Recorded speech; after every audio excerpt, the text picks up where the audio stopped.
Warning, this show may contain some crude humor and mild swearing. Listener discretion is advised. The show was produced by Geek Happy Network, creators of the very best in audible oracle entertainment. In other words, podcasts. If you enjoy listening to Smörgåsbord, remember to subscribe to the show in Spotify or on your favorite podcast app. Remember to leave a review. We'd love to hear your thoughts.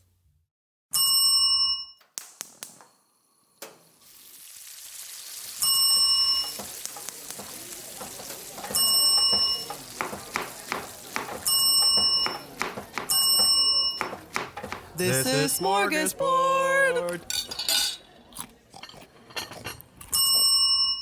Welcome to Smörgåsbord, a show where we explore the rituals, myths, and all things strange about the world of food. I'm Mik, and here with me is my co-host, Angel.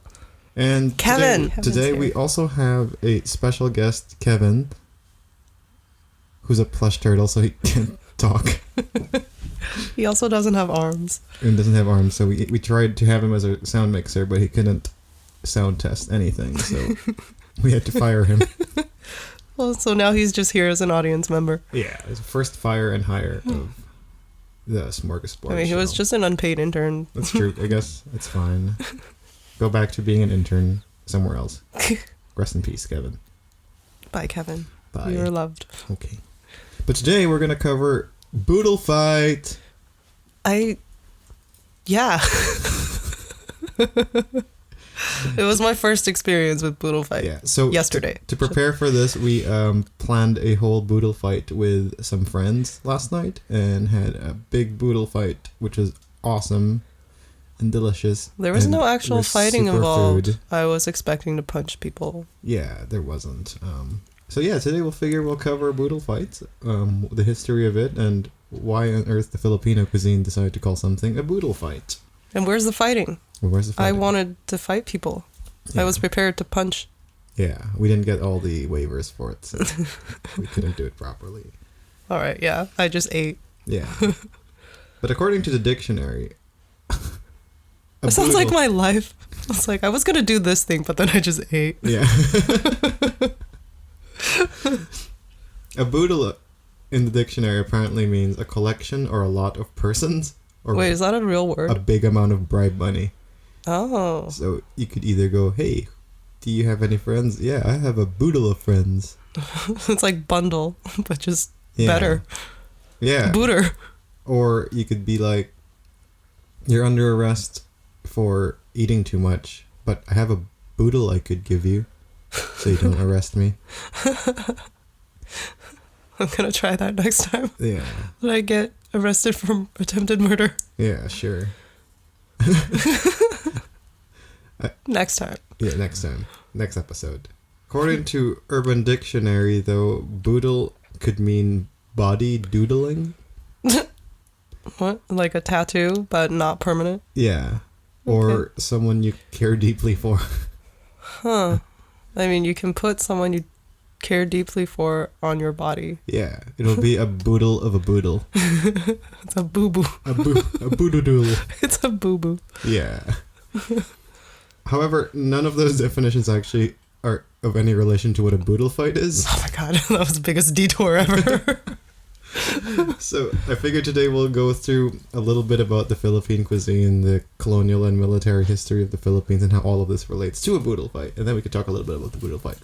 The Philippines was a pretty prime colonial location back in the day because of its kind of spot in Asia. It's right in the middle of the Pacific Ocean, and it's really great for a lot of European colonists or the Americans really to develop naval bases there, because then you could have this little spot really close to the bigger continent of Asia and develop and it's warm.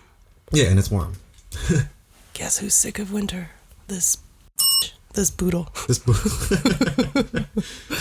So the Philippines became a great point of entry for a lot of these colonial countries to enter Asia. So it's kind of like a good place you could hang your boats there, and you don't have to worry about being just hang out there by other countries. Yeah, so why leave?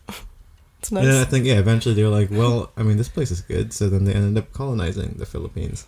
We like this thing. It's ours now. Yeah, they ended up colonizing. Why doesn't this work with my neighbor's stuff? I don't know. You should try it better. Booter. So yeah, all of that. The earliest people, though, who discovered and first inhabited the Philippines came long before the known colonizers of the Philippines, the Spaniards, came. Before the Spaniards, the Philippines was a long-established society of tribes who were not always peaceful, but, well, in par with other Asian counterparts. So the Philippines wasn't this poor-ass country compared to everybody else back then. There are records that suggest that the original inhabitants of the Philippines can date as far back as 700,000 years ago, and they believe to have arrived there by boat, by seafaring explorers of the mainland Asian continent. China?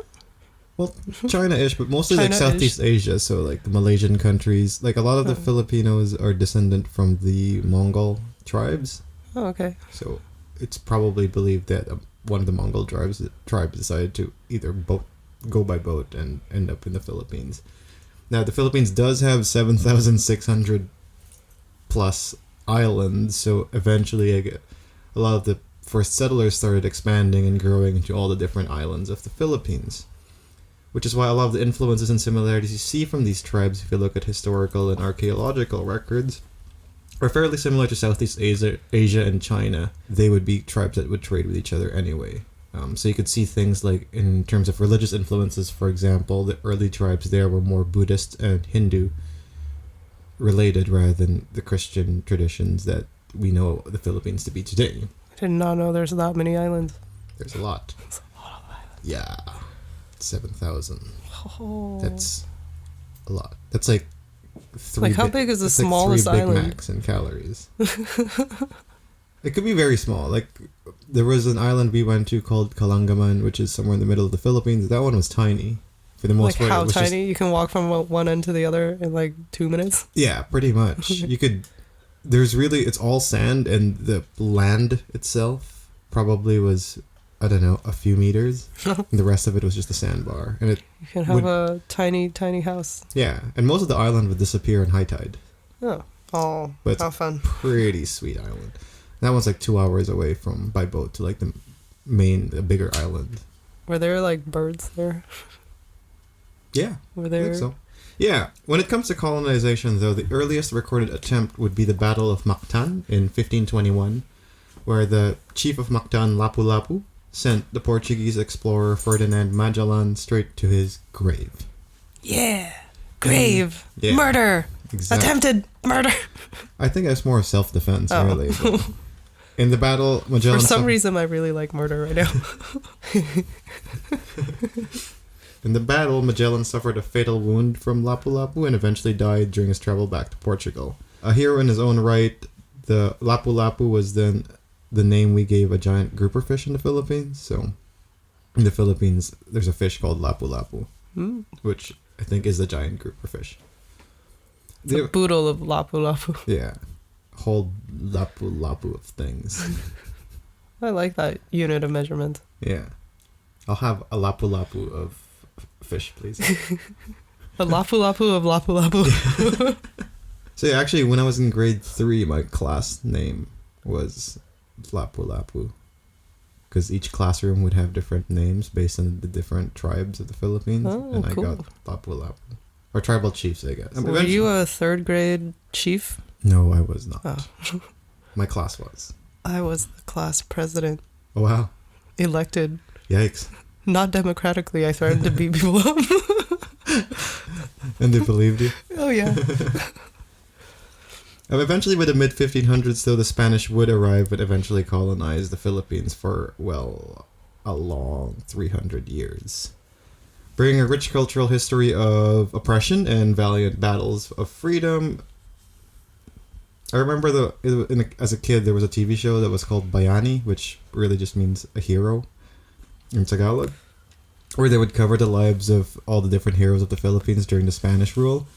So it would be like a couple kids who would listen to their grandmother tell these stories, and then they would teleport into the 1500s and live the lives of the heroes. It was fun. I like that show.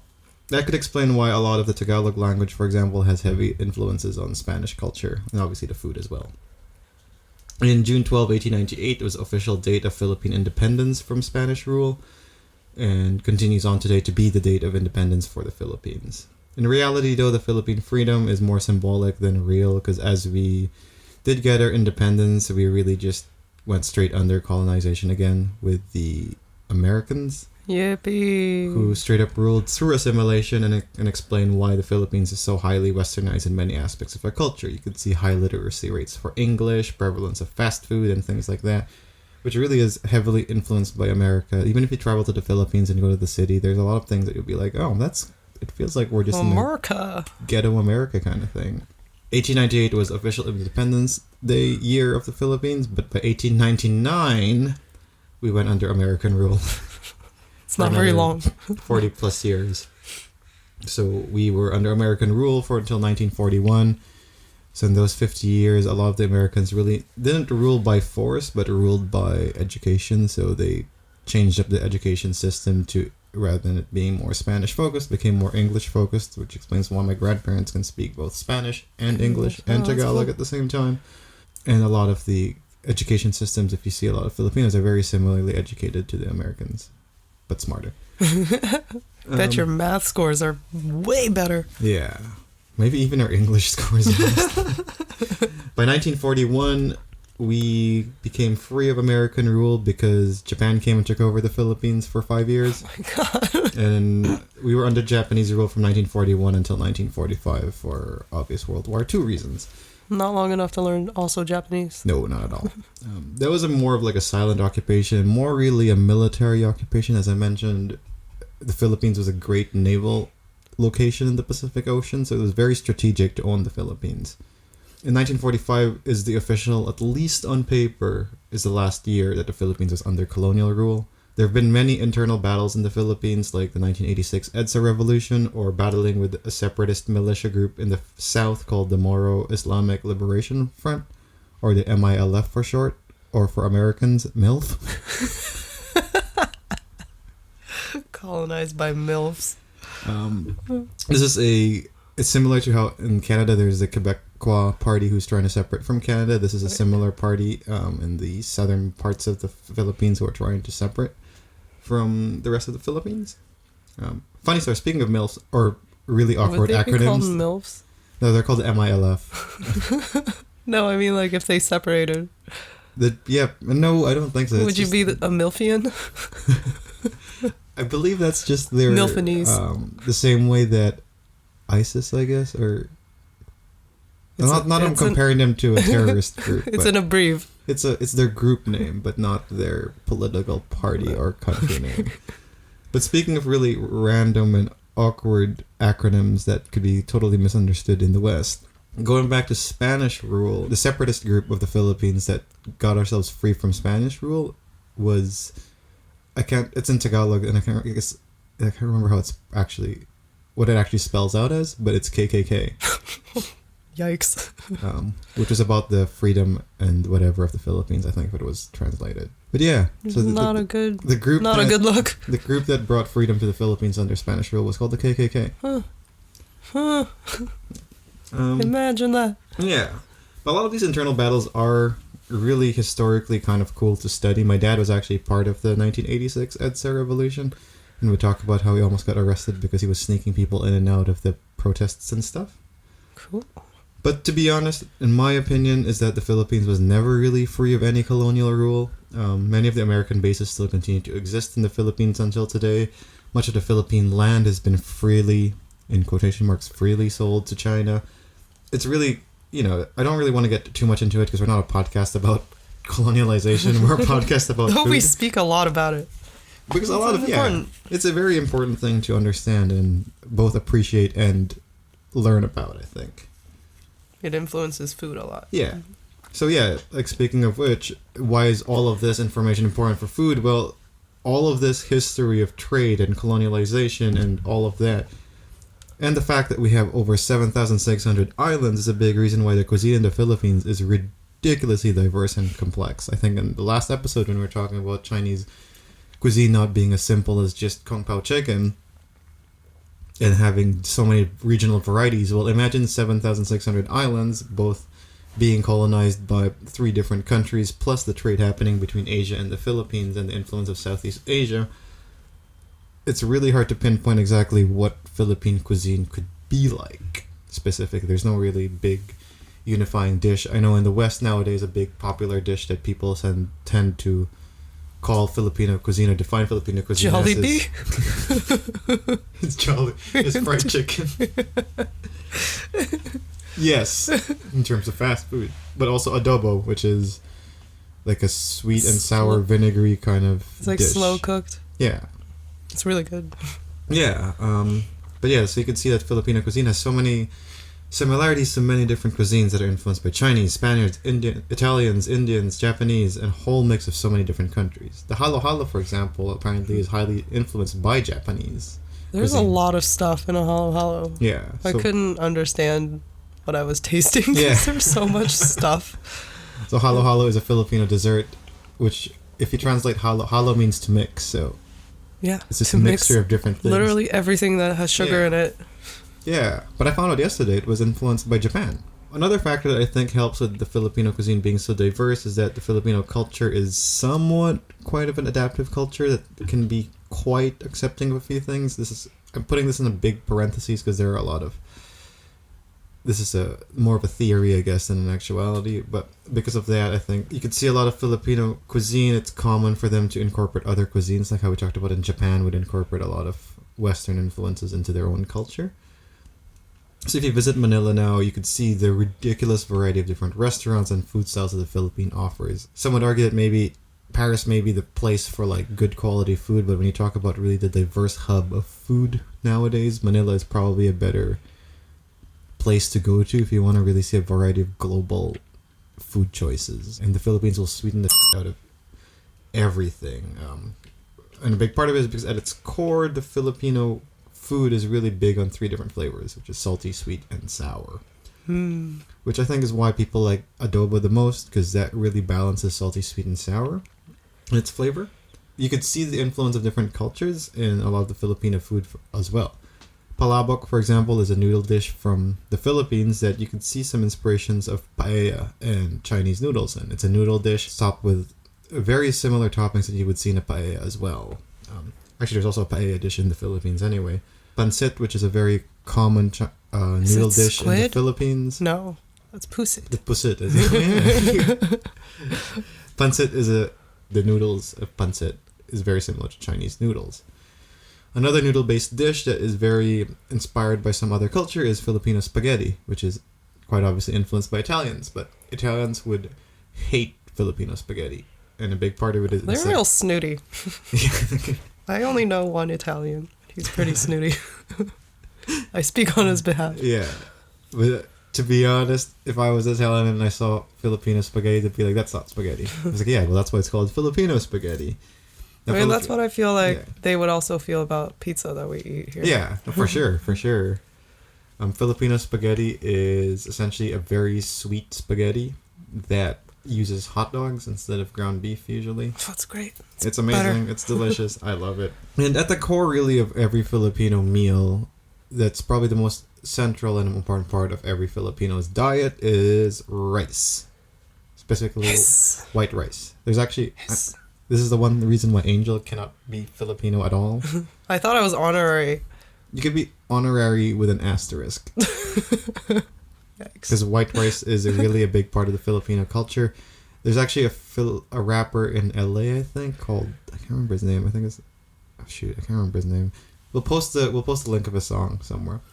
But essentially, he has a song, like a hip hop song called White Rice, and the chorus goes, "White rice is my soul food." I think it's dope. It's a good song. It's a funny song, but it's really a big staple of Filipino cuisine. You can see it in every household. Actually, a lot of Filipinos will have their rice to ulam. Ulam is essentially everything at the table that's not rice. So your vegetables, your meat, or whatever, it's all called ulam. Ulam? So everyone, I like ulam. Yeah. You don't like the rice. Yeah. But every Filipino has their ulam to rice ratio, and more often than 50-50? It's not 50-50. It's more rice than ulam always. So like that's 70-30? Yeah. Probably. Oh, I know someone who does 2 parts rice to every ulam. What? Yeah. That's why when we had the Boodlefight yesterday, right? There was so much rice. Yeah. Because Filipinos eat a lot of rice. We have so many different ways we could consume it as well, like regular rice, which we just call kanin. If you have we could also burn the rice and make it a little bit more crunchy. A lot of people love this. It's called tutong. I think I might be okay with that. Yeah, there's we also have a term for even leftover rice, which is bahaw, because the older the rice is, it's actually better to fry it for fried rice. And you get garlic rice, which is sinangag. You fry the rice. So we have different ways to consume rice. We'll eat rice for breakfast, lunch, and dinner. Maybe even have it for mid-afternoon rice, snack. dude.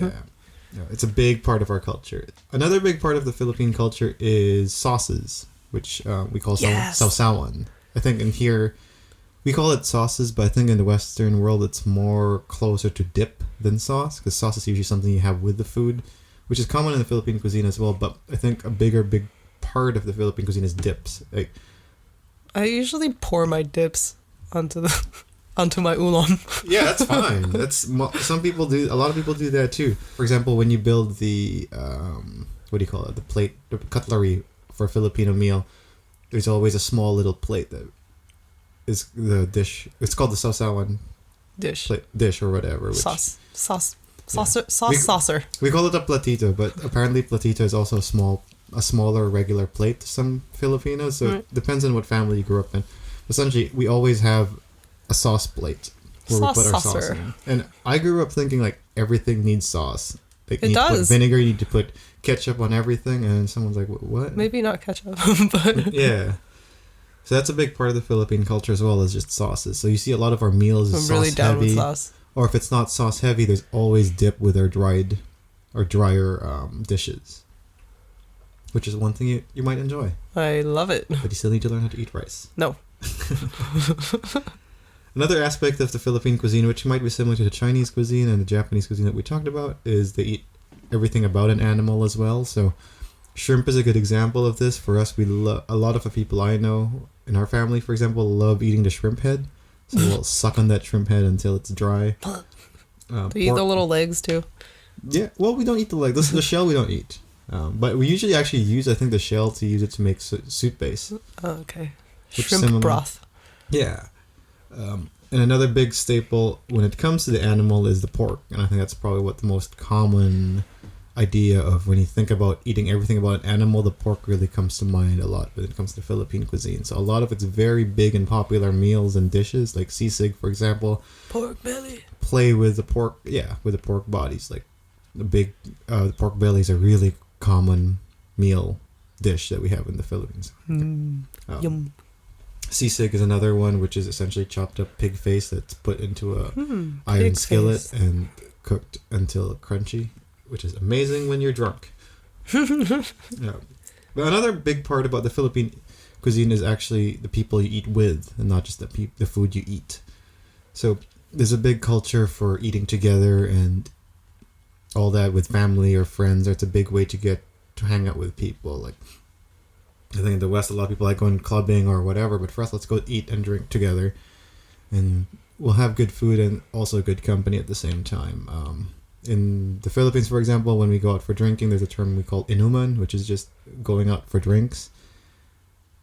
I don't know, for some people, for me and my family, or like for me, I love it because if we just go out, we drink. We're not going out to get drunk and sleep with people or whatever. We're just going out to have a good time and blah blah blah. And I think when I first moved to Canada, that was like the one weird thing I'm like had to deal with, was because then you have to go clubbing. Yeah, everyone wanted to go clubbing, or everyone sucks. wanted to get drunk because they wanted to do something else. I'm like, I just wanted to get drunk with friends. That was it. Yeah, I'm gonna get drunk and sleep. I get it. There's no point. I don't want to hook up with sweaty tryhards. I don't want to waste my time on that. I just want to hang out and whatever. I get you, man. Yeah, I so get it. Aside from the food, really, the people you're with really help us that as well. So that's a little bit about the Philippine cuisine, but let's get a little bit into the Boodlefight. So what exactly is a Boodlefight? One thing we need to know when it comes to the Boodlefight is the term Kamayan. Kamay in Tagalog means hand, and Kamayan is really just to eat with your hands, is what it means. In the Philippines, it's actually a whole mannerisms and skill when it comes to eating with your hands, and different styles. Like my style is I'm a one-hand wonder. I only use one hand to eat. We're talking about eating food here, by the way. Kevin can't relate. Kevin doesn't have any hands. Yeah, this is why Kevin was fired, because he does not have hands. He would lose a boodle fight. Yeah. It's really fun in the Philippines that you get to eat with your hands. I find that it's a really cool way of eating. I find it's a better way to enjoy the food because you could feel the texture of everything you're eating. You could enjoy all of that. And you have really better control of what you're able to I really eat. like feeling texture with my mouth instead. Do I feel both, like I get distracted. Maybe I'm just not used to it. It's a whole thing. There's even a proper way to eat rice with your hands in the Philippines, which is the cup and thumb. So you cup it with your 3 fingers, and then you push the rice into your mouth with your thumb. It's harder. We're gonna have to do like a video demonstration of this. We'll do a video demonstration at some point, probably. It looks a little bit lewd, like a gynecological It process. 100% does. But in terms of food trends, though, and styles in terms of gastronomy and all of that, there has also been a big resurgence for eating with your hands now in higher level restaurants. Even some Michelin star restaurants nowadays have trying this apparently new form of eating, which we've been doing this for the most of our lives. I recommend trying to learn how to eat with your hands. It's dirty, it's messy, but it's also just a great way to enjoy your food, I feel. I can't stand the feeling of sauce on my hands. That's the one thing. Best. It's sticky and I constantly was. I don't know if you saw how many napkins I went through last night. Because as soon as I get a little bit of sauce on my hands, I'm like, no! Yeah, but see, getting your hands dirty like that gives you that extra flavor. Finger flavor. So that's that's a big part of the Philippine culture as well. So when it comes to a boodle fight, the reason why we need to know about this is because that's a big rule of a boodle fight is... Wait, we should describe what like a boodle fight looks like. Yeah. Because I don't think... So if you've never heard of it, I don't think you know what it is at all. So what exactly is a boodle fight? Well, a boodle fight by definition pretty much means a free-for-all meal. Oh yeah, my favorite. Sources indicate that the term boodle comes from American military slang. Boodle means contraband sweets like cake, candy, or ice cream, stuff that you'd sneak into a military base. So boodle fight is essentially just a party of food brought in. Another potential reason why it's called boodle is the term caboodle, which is booty or whatever. But the history of the boodle fight actually comes from from the military and colonial times of the Philippines. Due to the long conditions and severe conditions of the war, you can't really stay idle for too long, or like you want to keep on the move all the time. So having to prepare meals for this is really hard to deal with. So the best way to deal with food and the soldiers and all that is really to just throw all the food in the middle of a table and just have everyone eat grab grab from it. So that's essentially what a boodle fight is putting food in the middle of a table and just everyone having a free-for-all of eating whatever there is that is there. So during the military times or the war times, this is the way they kind of served food to the Filipino military. They put all the food in the middle and everybody could just eat it. Of course, you could look into this and start talking about how, it was a great way to show equality and blah, blah, blah, because then no matter what rank you are, the food's in the middle of the table and everyone can just go and grab and eat. Or you have to fight off the stronger. Yeah.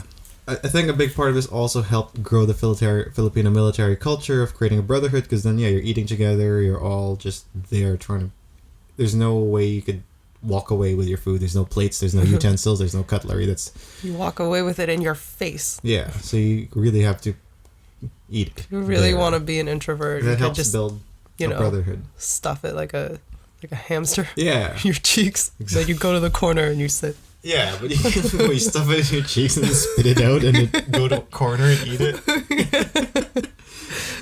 Apparently there's a saying that you say before you start a boodle fight. I did not know this. It's ready on the left, ready on the right, commence the boodle fight. That's pretty cool. We didn't say it. Next time. We'll do it in the next one. Yeah, so I thought it was like 1, 2, 3, 4. I declare a boodle war. Ooh, that's a good one too. I like that one. Yeah, so I think in summary, a boodle fight really is just a way of eating where you put all the food in the middle of the table, no plates, no cutlery, just hands. There's like a lining of banana leaves? Eat together. Yeah, so traditionally speaking, when you do a boodle fight, you put banana leaves on top of the table. The history behind that is because banana leaves are really good for retaining heat and also a good way to keep tables clean. So then you could just put the banana leaves down, put the food on top of it, and then throw it all away after. So this is a great way to eat. It's pretty straightforward. 100%. Yeah. A big reason why they didn't use utensils back during the war days is because then you use those forks to stab people with instead of to eat with, right? That's how you fight wars.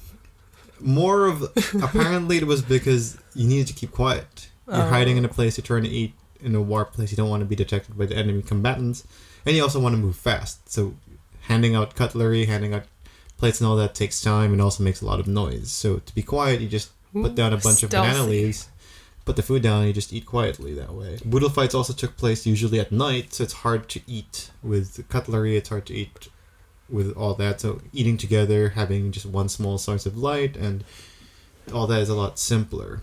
Today, obviously, we're not really hiding from anybody, Nazis. But a lot of, I think, the reason why we want to continue not using utensils is just a way to kind of respect the old culture of the Philippines, of that we used to do this because we did have to hide from people. Ninja eats. If you haven't had a Boodlefight, that's really what it is. It's just banana leaves put in the middle of the plate, and you put a crap load of food. And we'll get into what the food is in just a bit here too as well. So when it comes to the preparation, there's really not a lot of preparation to this. You just got to find a big table. You could put the banana leaves. There's a way to prepare your banana leaves if you don't know about that as well. You wipe it down first to dry it, and then you heat it up a little bit. Keeping it heat makes the banana leaves a little bit more glossy as well, and activates some of the chemical compounds in the banana leaf itself. Looks so it pretty. doesn't look hairy or dry. It just looks a little shinier. You also then could cover your table nowadays with plastic bags or something if you don't want to keep your table dirty. But I mean, it's a little bit redundant. But of course, here it's harder to find big banana leaves as well. So usually when you get a banana leaf here, it's a little bit smaller. It's already cut up. Yeah. So in the Philippines, it'd be bigger banana leaves, so you don't really need to cover it with another tablecloth. But once you put all the leaves down on the table, you essentially just put all the cooked food in the middle of the table. So usually you start with the rice first, and you put all the rice in the middle so everyone can have access to the rice, and then you start distributing the ulam all around. When it comes to what kind of ulam that we put in there, you could put so many different things. Sometimes you put pancit as well, so you have noodles and rice as an option. You could put a lot of the Filipino meats, barbecue meats, so like barbecue pork or chicken that you usually marinate in soy sauce and garlic. We had spring rolls and ours. Grilled or fried fish is a common one. You could also put different breakfast items like longanisa, which is a pork sausage in the Philippines. Oh, I love that stuff. Tocino, which is pork belly that's marinated in a similar light as longanisa. So it's a sweet and salty pork belly, essentially. What it is. A big common one that a lot of people wish we had it in ours, but obviously it's a lot of money, is a lechon, which is just a whole roasted pig that you can put in the middle of the table. Like we said, there were spring rolls, which we call lumpia. Depending on your region, it could change as well. So instead of meat, you could have seafood. So when we were in that island back then, we had a seafood and pork boodle. So they had crabs and shellfish and all sorts of different things there as well. You can say it's a smorgasbord. Essentially, it's probably what it is. It's a Philippine smorgasbord, really. Yeah. You think about it. Of course, there's also some vegetables that we put there. Oh my god, those Brussels sprouts were so good. Yeah, here we did it in Canada, so we had Brussels sprouts there. But it was like honey roasted or something. I don't know. It was great. Yeah. The one thing we had as well yesterday's Boodlefight is achara, which was those stringy looking things by the rice. I don't know if you saw it. Yeah. It's fermented green papaya, which is fermented in vinegar. I love that stuff. That thing is my favorite thing. It's similar to like chutney in India or sauerkraut for Germans. Achara is or kimchi, I guess, for Koreans. Pickled stuff. Green papayas, and it's amazing. When it comes to sausawan, or dipping sauces, we have a variety of different ones. The one we had was, because we had roasted fried pork belly, we had the mang tomas, which is liver sauce. Oh, I totally missed that because they put the cuppy too far from me. I didn't even see that it was there. Yeah, so that's the liver sauce. It's so good usually it's that or vinegar is a nice sauce to have with the roasted pork bellies. You also usually have spicy vinegar or toyo mansi, which is soy sauce, vinegar. And calamansi, which is the Filipino lime. So soy sauce and calamansi is a common mixture that we use. I like mine with spicy vinegar usually. Spicy vinegar sounds great. Yeah. When it comes to rice, it's usually just plain rice, but with ours we had garlic rice. Sometimes I put Java rice, which is done with Coffee? tamarind. Not tamarind, sorry. Turmeric.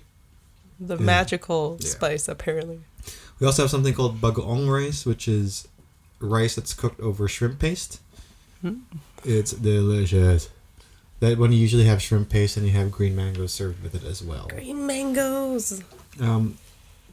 Grilled food is also common there. So like we said, there's barbecue pork, which is grilled with a marinade of soy sauce and vinegar. We also have... We had some kind of skewer, and I didn't know what was on it, but I ate like 4 of them. That's the barbecue. That thing's a very common party food as well. So we could keep going on the list, but really that's what it is. It's just a collection of food put with rice on a banana leaf and shared with everybody. So yeah, like a big part again is of Boodlefights nowadays is just celebrating it with the people you're with as well. So yesterday we celebrated it with our big film fam, and all our film friends came out and celebrated Boodlefight with us, and we all had karaoke after as well. Oh yeah. So that's How did you? When we asked the question of whether Boodlefights are good or not, how about you talk a little bit more about how the Boodlefight experience good or not? was? It was great. It was awesome. There's nothing to not like about my entire experience, except maybe that was my own bad judgment, the alcohol. Because I just personally can't digest it. Yeah. And shout out to the Viviero family who stars in one of the Geek Happy Network's horror show coming out in February. They bought us bottles of wine during the Boodlefight as well. So that's where the alcohol came from. That's where it all came from. Yep. Oh no, but it was delicious. I was very excited watching the people set it up. Yeah. Because it was on a assembly line. They were just kind of going down the table. First it was the rice, and then it was the spring rolls, and then it was the skewers. I remember all this. I was looking at it like, when do I get to sit down and stuff my face? And then I chose to sit next to the vegetarian. Good strategy. Because I know she wouldn't go for any of the pork things or the chicken things or the skewer things. Yep, it's a good strategy. She got her own side plate for vegetarian things. Yeah. And it was fun because we got to celebrate with when we celebrate our Boodlefight, there was maybe a third, not even a quarter of the people were Filipino, and more than half never had a Boodlefight before, so it was a really fun experience. I brought my brothers with me, so the moment they came in, the first thing they did was figure out the best spot. How did they figure? What was their strategy? Boodle masters. Strategy was sit as close to the kitchen as possible. Oh, that's find the smallest table. Uh-huh. So you have less people to fight? Yeah. Okay. And then just conquer from there. All right. Well, I like the vegetarian strategy. The vegetarian strategy is a good strategy too, yeah. The one thing I noticed about it too that differentiated the rookies from the experienced Boodle fighters was all the rookies kept talking. Are you trying to socialize? In a real Boodle fight, it's time to eat. It's called a free for all food fest for a reason. You gotta get your. No, my head's in the game. When the food comes out, nobody exists. Like, because we noticed my brothers and I were all eating, and I'm like, why is it still so loud? Oh, they're doing the other aspect of it's a race. Boodle fight. Yeah. So that's another aspect, another hidden aspect of the Boodle fight is the silence. It was pretty loud the whole time. It was. You get to enjoy. I mean, obviously, you get to enjoy the good company you're with, but yeah, I mean, there's a limit. We were joking with one of Diane, who's never had a Boodle fight before, and we were telling her like, you just keep eating. That's what a Boodle fight is. And then when you're so full, I was so full, want to die, and you hate yourself for it. Me. You push further because then you'll realize the many different levels of hate for yourself you have. Oh yeah, I was there. I transcended my ego. It was definitely a spiritual experience to the Boodle fight. It's like one of those things where I didn't realize how full I was until I stood up. Mm-hmm. And it was like, oh yeah. Yikes. It's a lot of food. The way, I think the best way that we could explain this, how much food there was we were full out of our minds, and there was still so much food out there. Well, shout out to Michelle, who brought her own Tupperware. Yeah, we told people to bring their own Tupperwares, because another aspect of Filipino eating is it's a joke. Tupperware. Usually you go to a family dinner, you have a Tupperware because you take some food home with you. And Matt, shout out to Matt and Bow Down in Olympic Village, because they set this whole thing up for us. And man, there was a lot of food, and there's so much food. And he told us actually to tell people to bring Tupperware so they could take all the food. I missed that memo, I think. Oh yeah, that's okay. But yeah, he ended up also lending us out his to-go containers for us to take home food, and put in comparison how much food there is there. We filled an entire container with food. And after we already ate. And it still looked like the same amount of food when we took it out. I took one of Michelle's. This was like a solid 2.5 pound stuffed bag of food. Stuff, yeah. And you start thinking about how much food you actually ate from there, and then you realize there's a final level of hate. That's just pity. That's called pity. The next morning is the acceptance part, and it's okay. Yeah. I tried to accept last night, but I couldn't. Yeah. It's just too much. Yeah, so when it comes to what are we eating, well, I don't think we'll be eating anything anytime soon, because we're still pretty full. Well, Mick gave me a bag of crack when I came here today. It's I gave her a bag of chocolate. I thought it was ketamines. I got really excited. No, it's just a bag holiday treats. Yeah. Boodlefights are great. No, they are great. We're gonna do more. I think the thing that was the best for me was that I looked around the room and I'm like, holy shit, I have friends. Yes. That was a thing that didn't happen last year. So yeah, I called it an achievement, and then I ate my feelings. So yeah, that's what a Boodlefight is. If it's the holiday time, if you want to try it for yourself and do it with your family, you could do it yourself at home. This is something that there's no rules to it. I'm gonna fight Kevin. He doesn't have arms. Yeah. The only rule is just eat with your hands. That's it. Yeah. Go do it with your friends, do it with your family. It's a fun experience. It's definitely better with people. It's almost a requirement, I think, to do it with people, because it's a lot of food. Yeah. I mean, that's the thing. That's why I remember it so fondly, because otherwise I'm just by myself at home. You don't even have to put Filipino food in it. Do whatever food you have that you grew up with. Buy 20 burgers and just lay them out. It's a time to enjoy with yourselves, and especially these holiday times, it's a great time to do it with whatever people you know. I don't know, whatever. Whatever. We're a food podcast. We're going to talk about feelings. No, we don't feel. Yeah. Anyway. Oh, great.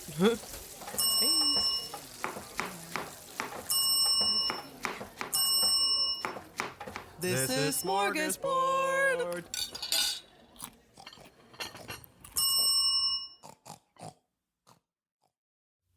Have a food-related ritual, myth, or something strange you want us to explore? Send us a message through Facebook at Geek Happy Network. We'd love to hear from our fellow foodie listeners. And while you're there, remember to subscribe or follow us too. This show was created by Angel Lynn and Mik Narciso, hosted by Angel Lynn and Mik Narciso, editing by Mik, and logo by Angel. Come give us a listen at geekhappynetwork.com or look for us on your favorite podcast app. Oh, and be sure to follow us on Facebook or Instagram at Geek Happy Network.